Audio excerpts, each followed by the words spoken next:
everybody, and welcome back to another episode of The Male Perspective. I am your host, Lana Reid, and today I have with me all the way from the UK, Great Britain, however you want to call it, Mr. Olivier Mankondo. He is going to talk to us today about something that I'm familiar with, but I think I'm not as diligent and dedicated as he might be. The plant-based lifestyle. So first and foremost, welcome to the show and thank you for making time for me today. I truly appreciate it. Thanks for having me, Lana. I really appreciate it as well. All right.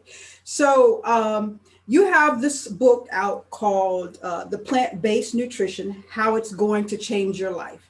Yeah. And I was looking at the cover, and I'm going to assume by the picture on the cover that this plant-based lifestyle was not always something that you were living, right? How did you start this journey? How did you start this journey? Yeah, so what happened, it was not something bizarre which happened. It's just one day I was watching a YouTube program. It was by Indian yogi. His name is Sadhguru. Mm-hmm. And in that program, he was showing people how to eat consciously. And he said that animal product was really not designed for the human mechanism. Mm-hmm. And from that, it really hurt me.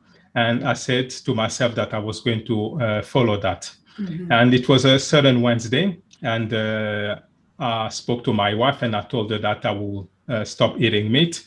And on Thursday, I went to work. And when I came back, I asked her to cook for me my last meal of meat. Mm-hmm. And 5 years has passed on, I've not touched meat anymore. So that's how I started all this journey. Awesome. Awesome. Yes. And when people get a chance to look at your book cover, they can see the benefits of it because it seems like your health has improved greatly just from looking at the cover of the book, correct? Yes, definitely. So what happened, I've lost 77 pounds in 9 months. Mm-hmm. And all the chronic diseases that I've had are completely gone. Completely, because at that time, I started the change in 2016. Mm-hmm. At that time, I was suffering from high blood pressure. I had massive headaches every day or every other day. And the headache was so bad that I have to have paracetamol with me all the time. Wow. I had head dandruffs, chest pain, back pain, abscesses, joint pain, and all that. So I've been a vegetarian for 20 years now, over 20 years now. And I say that I'm a vegetarian because although I don't buy milk or eggs, things like that for the house, if I'm out and about and somebody hands me a piece of cake, I don't really ask them, are there eggs in there anyway? So I think every now and then I might be consuming some dairy. But when I try to convince people that the plant-based lifestyle is really a better option, I remember some of the conversations I have, and one of them was, Lana, if we weren't supposed to be meat eaters, why is there steak, right? And I could only chuckle. But in your explanation, why is it that human beings are not really equipped to be meat eaters? Yeah, if you have to look at this, there's lots of stuff that you can look at it. For example, if you have to compare the herbivores and the carnivores, you will see that they've got a big difference between them. And you will see that human beings are more or less like herbivores. Mm-hmm. So for example, if you look at the map region, you will see that carnivores, they've got two piercing canines. The incisors are short and the molar are practically not developed. Mm-hmm. Because carnivores, they've only got one movement in their jaws. They can only cut and swallow. They don't chew their food. So if you pay attention, you look at the cat, the dog, you will see that they can only cut and swallow. But herbivores, they have to cut and chew their food. And this is exactly what we human beings, we do. Okay. If you look again at another point, you will see that carnivores, if they want to drink water, they lick up the water. Yes. But herbivores, they suck up the water. Mm-hmm. And this is exactly what we human beings, we do. Okay. Another thing as well that you can see is that carnivores, they pants, and that's the way for them to regulate the temperature. Mm-hmm. But herbivores, they sweat through their skin. And this is exactly what we do. We sweat through our skin. Okay. And when you look, for example, as well at the digestive tract, you will see that carnivores have got shorter intestine, which are roughly 3 times the length of their bodies. You look at herbivores, they've got longer intestines, which are roughly 6 times the length of their bodies. And when you look at us human beings, we've got longer intestines, just like herbivores. Our intestine are 9 meters or 27 feet long. So again, you can see the similitude between human beings and herbivores. So when you look at carnivores, their kidneys are very powerful because when you eat meat, it gets transformed into uric acid. And you need very powerful kidneys to be able to get rid of that uric acid. And obviously for us human beings, we haven't got powerful kidneys. And when you look at the gestation period, you will see that carnivores, the gestation period is 15 weeks or less. So for example, a wolf to have cubs, it's going to take 9 weeks. For a cheetah, it's 13 weeks. For a lion, it's 15 weeks. But when you look at big herbivores, the gestation period is 34 weeks or more. For example, a cow, to have a calf, it's going to take 40 weeks. For a horse, it's 47 weeks. For a giraffe, it's 60 weeks. And for the human beings, it's 40 weeks. You see that the human beings fall again in the category of big herbivores and not carnivores. So carnivores have got a shorter gestation period and multiple births. For example, a dog, for example, will have multiple cubs at one go. And when those cubs are born, they are blind. They will start seeing after a week or 2 weeks. But when you look at big herbivores, they've got single birth. For example, a cow will have one calf. An elephant will have one calf. And when those calves are born, they are not blind. And when you look at us human beings, we've got single birth as well. Rarely twins. And when our babies are born, guess what? They can see straight away. So all this is trying to show you that human beings are herbivores. And even when you look at the gorillas, we share 99% of the same DNA. But what do gorillas eat? They eat fruit, vegetables, and tender roots. They do not eat meat. So how come we share 99% of the same DNA, which means that our digestive tract are practically the same. But gorillas do not eat meat. So when you analyze all these things, you will see that human beings are herbivores. We've got nothing in common with carnivores. That's one of the things. I have quite a few friends that are gym rats. They're faithfully in the gym. They're bodybuilders, and they're always saying, "Lana, I need my protein. I need my protein. I gotta, eat meat." But I'm like, look at the gorilla. That's like the biggest, most muscular animal in the kingdom, and they eat plant. So your argument for you need to have meat protein to be a bodybuilder it's null and void. But some things are just habitual, and they don't want to transition. And I try my hardest not to preach, because one of the things I really hate is when you run into some vegans or vegetarians, and like within 3 minutes they have to start preaching to you about the lifestyle. And I think that turns a lot of people off instead of bringing them into the journey. But one of the things I want to talk to you about today, and I kind of mentioned that earlier, was this concept of dairy. Now, in my evolution, like I said, I've been at this vegetarian lifestyle for 20 years.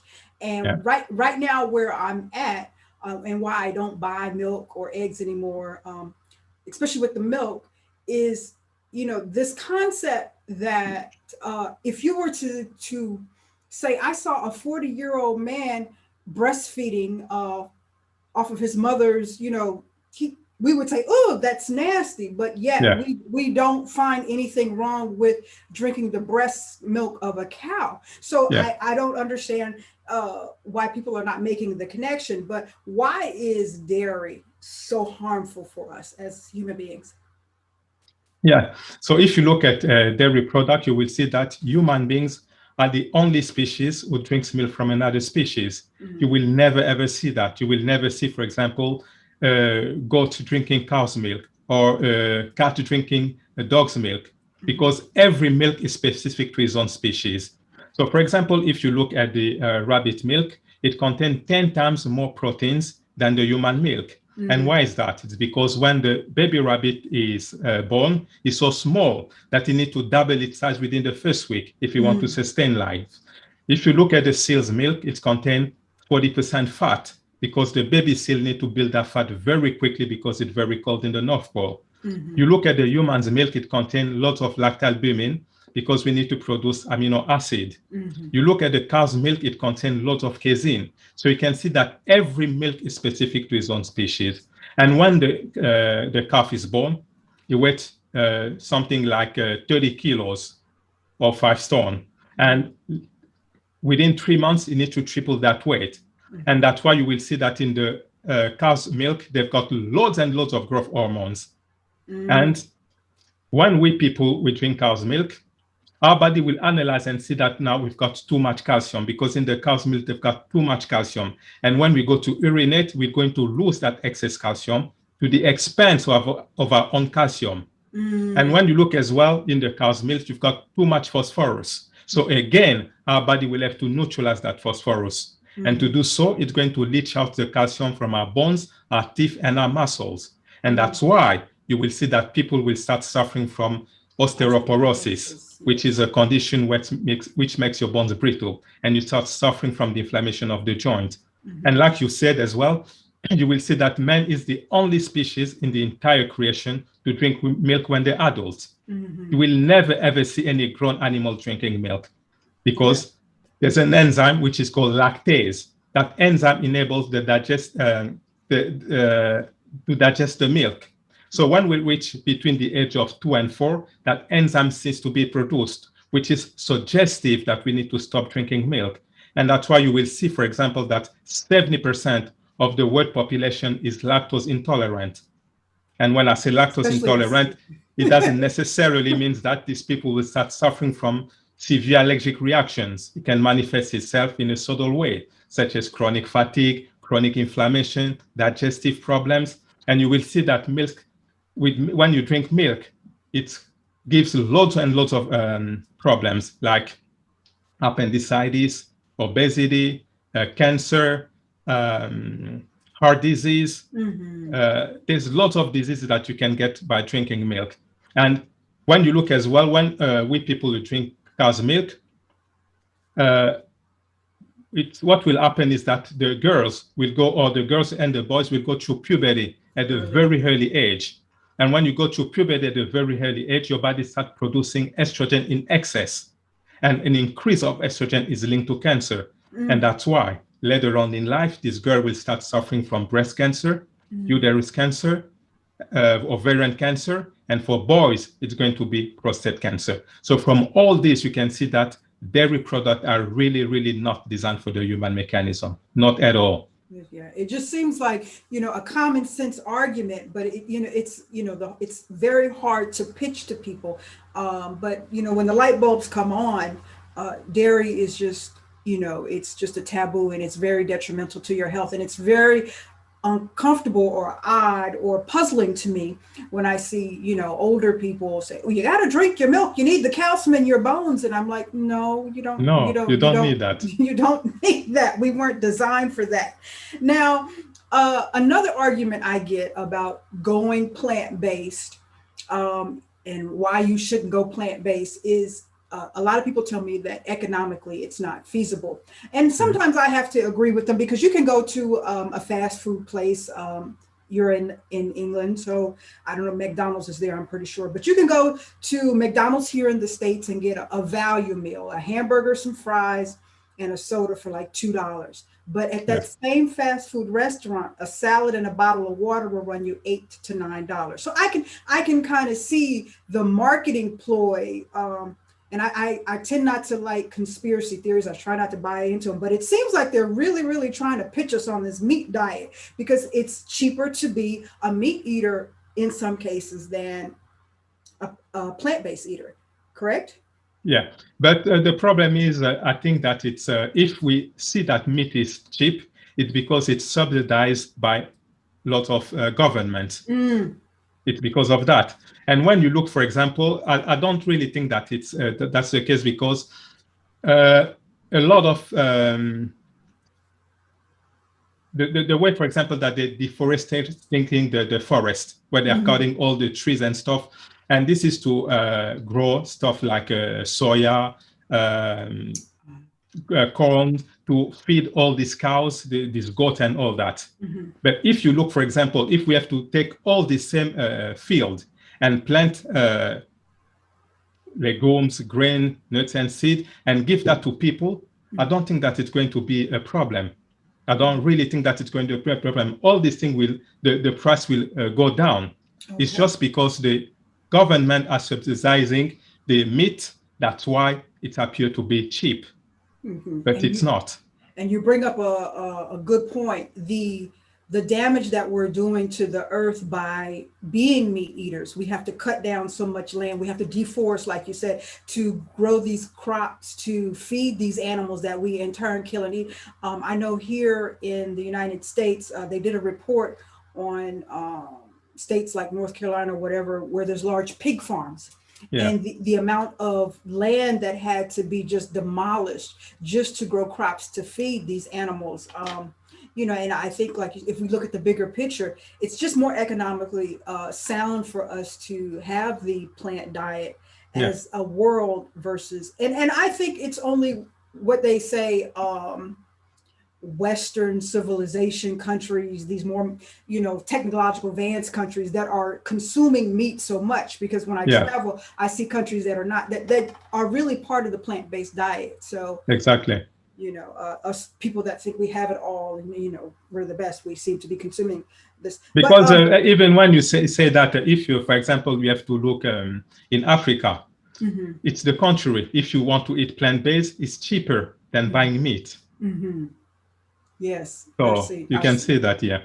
Yeah, I'm a military brat. My dad was in the service, so we spent some time in Japan, and they don't really eat a lot of meat.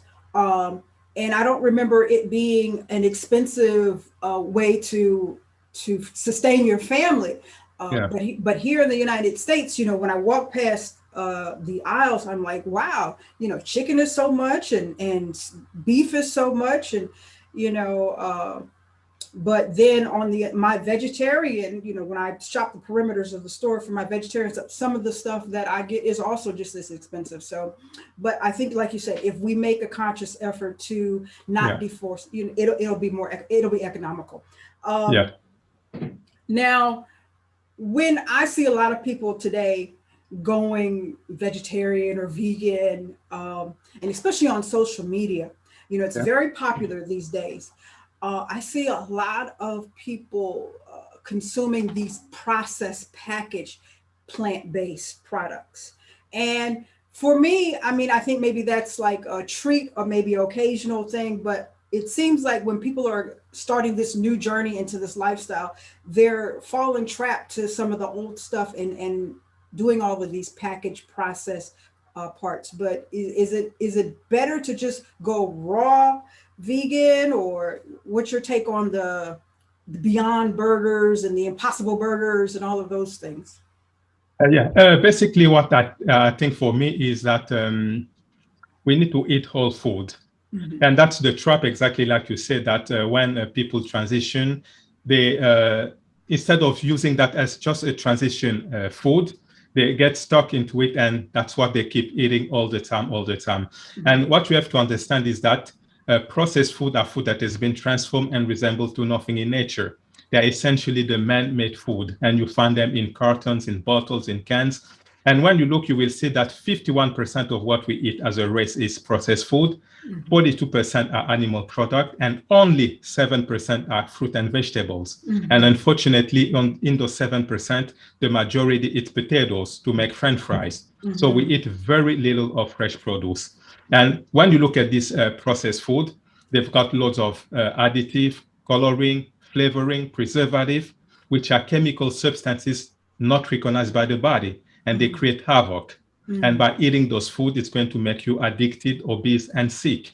So if you have to use this product just as a treat, yes, that's not a problem. But if that's what you have to eat day in, day out, then it's a problem. And that's why when you eat those food, like I've just said, it's going to make you sick. So the best thing to do is to eat whole food, because when you look at the human mechanism, we work on microelectricity. We need microelectricity for this body to work in an optimal way. And we can only have microelectricity from live food, which are fruit, vegetables, legumes, grain, nuts, and seeds.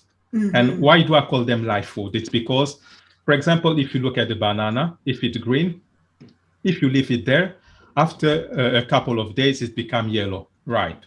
And then if it doesn't get eaten, after a week or 10 days, then the rotting process starts. So you can see that the banana has a life. It started green, yellow, and the rotting process starts. But when you look, for example, at meat, as soon as the animal dies, the rotting process stops immediately, which means that it's dead food. So we need to eat live food. And like I said, it's whole food, which is live food, which can sustain human beings. Yes. Yeah. You mentioned the meat rotting, and I'm from the South. So in the United States, Black people from the South, pork was a staple. And I think that started my journey as a child, because I would remember my grandmother, she would say all these things, well, you got to cook it so long because it has these parasites in it. And I remember being a child saying, well, why are we going to eat it if it's all this stuff that's dangerous? Yeah. And that began my journey. But people need to understand, like, the whole process of meat, the parasites, the fact that it takes your stomach so long to digest it, and it's just sitting in there, and toxic stuff is just Yeah. And even if you look, you will see that, like I've told you before, that if you look at the carnivores intestine, they are very short. You look at the intestine of human beings, and herbivores are very long. And why is that difference? It's because meat passes through the system very slowly.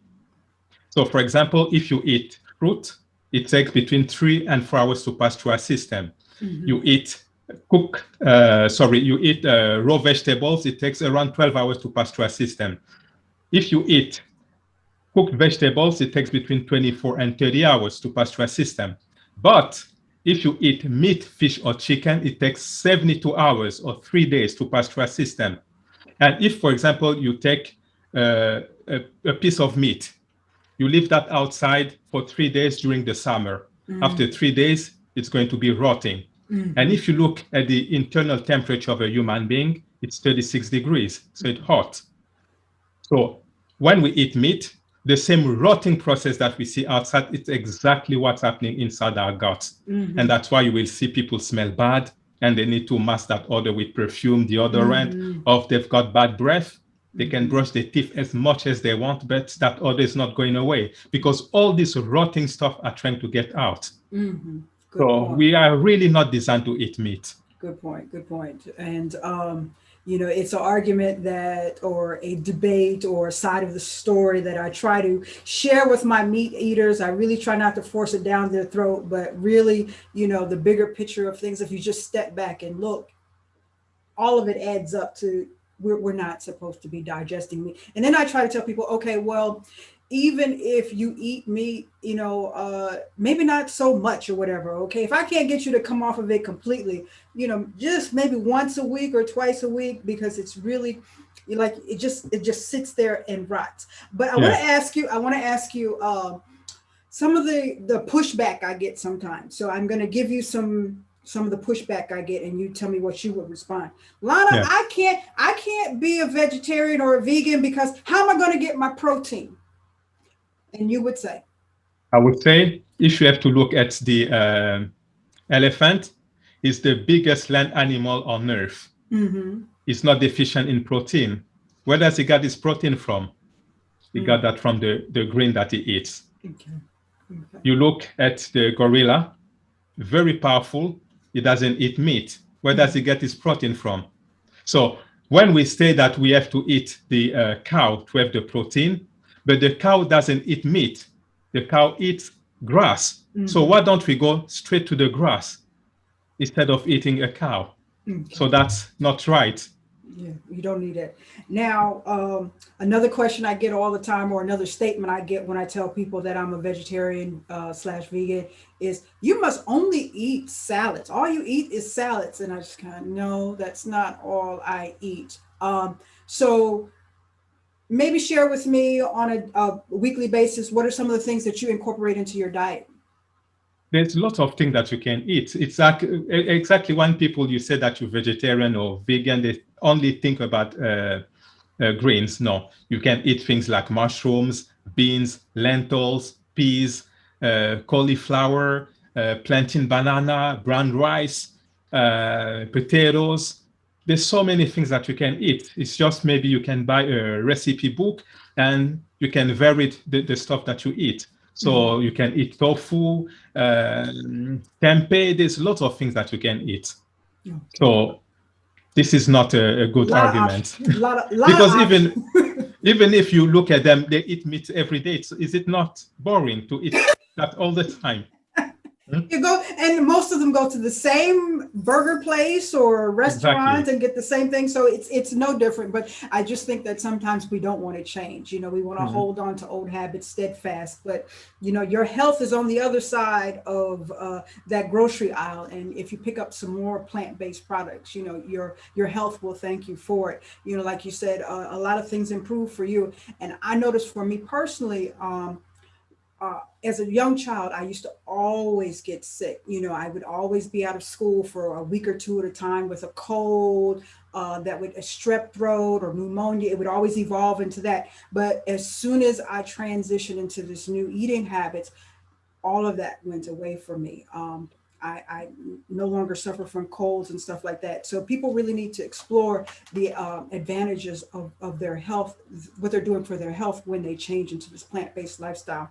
Now, Yeah, before exactly. Just to quickly, even when you are saying that, for example, for me, since I've transitioned since 2016 up to this day, it's been 5 years. I've never been sick a single day, that's not even right. the cold, the flu, nothing. And I've been able to slow down my aging process quite dramatically. So a lot of people, when they see me, they think that I am in my late 20s, but I'm actually 51.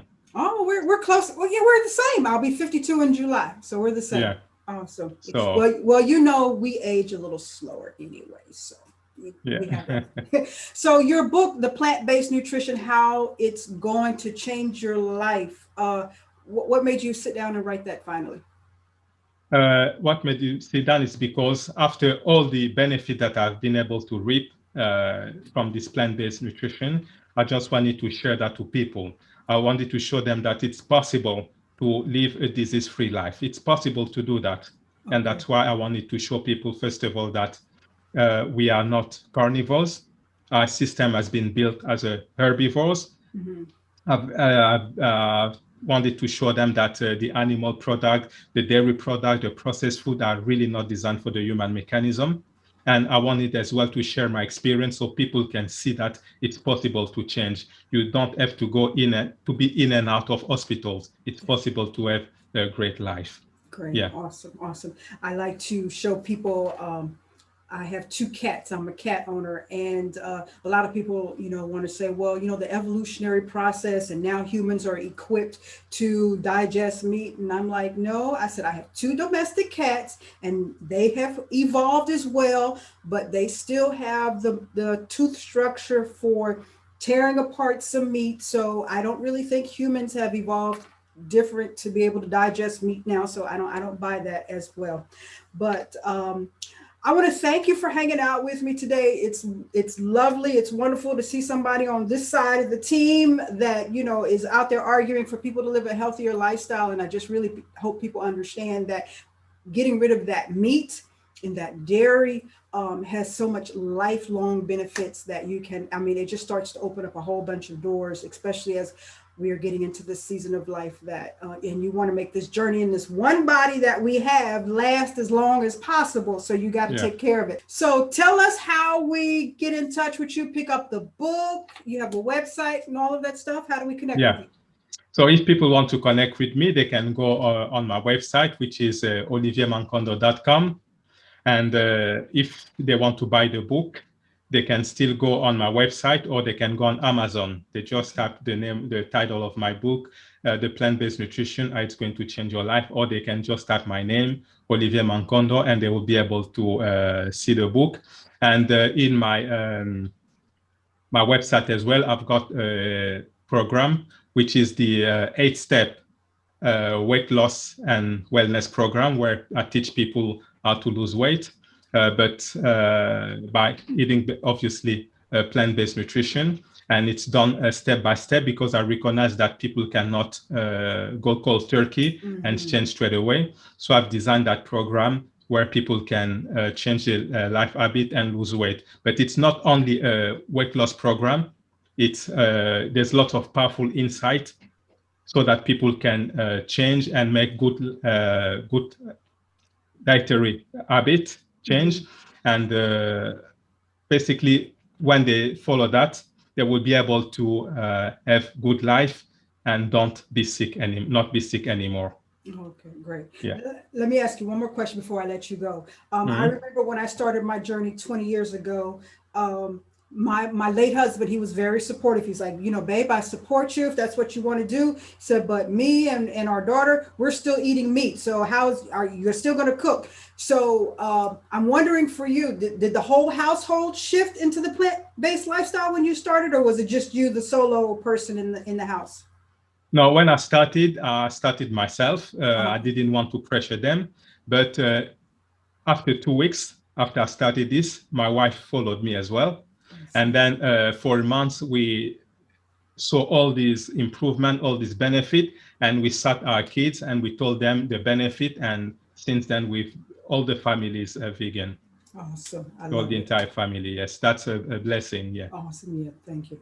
So I appreciate you making time for me. I tell everybody time is a valuable gift. Once it's given, we can't give it back. So I truly appreciate you hanging out with me today. And I wish you continued success and continued health. Thank you. Okay. Thank you very much for having me. Really appreciate. Bye-bye. That's all for this week's episode of The Male Perspective. I'm your host, Lana Reid, and I will see everybody next time.